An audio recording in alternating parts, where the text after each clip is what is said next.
Hi, guys.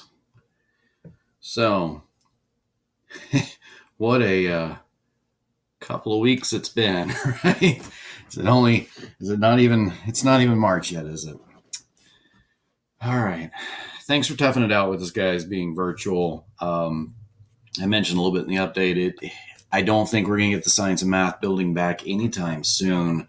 We might get some of the other buildings back. There's a possibility there's going to be room in the STEM building, or if we get the ET building, the engineering technology building back, there will be plenty of room at that point. We could just move to a classroom. As I mentioned, the labs, I think we found space that we can conduct the labs. I need to check with the biology coordinator and see how she's doing with that. I think next week we will start labs back up. Fingers crossed. I don't know. We'll see. Electricity doesn't like water. when water comes into the building and it gets into the electrical boxes, it takes time to get those things started back up. So that's kind of where we're at.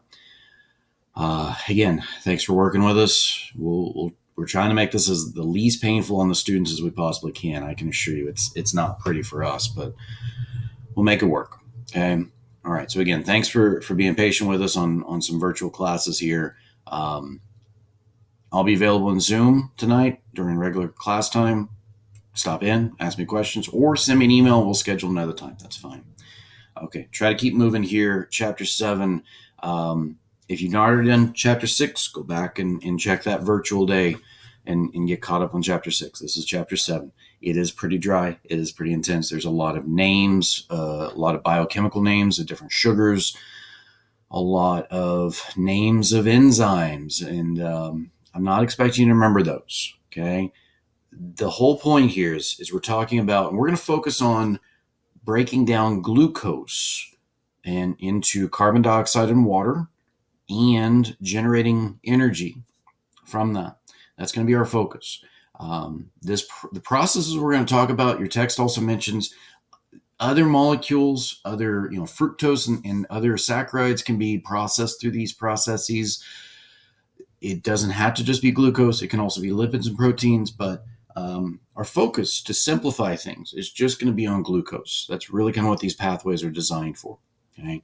So again, I'm not asking you to memorize everything. I just want you to really focus on the major concepts here. Now, Chapter 6, I didn't post videos about ATP, adenosine triphosphate, or ATP. I probably am not going to say adenosine triphosphate ever again. This is a molecule. It's often referred to as the energy currency within the cell. Right? The cell uses this as its short-term energy storage. Izzy, I'm busy. Come on, get up here. Hurry up. Come on, get up here. Sorry, my cat. Okay. Say hi. Everybody, this is Izzy. I've seen her before. All right, adenosine triphosphate, ATP, energy currency for the cell. You can see here. Why is it the energy currency for the cell? It has 3 phosphate groups, the alpha, beta, and gamma. That's the first 3 letters of the Greek alphabet, alpha, beta, gamma. 3 phosphate groups there, and they are all tied together with very, very high energy bonds. This is where the energy is stored.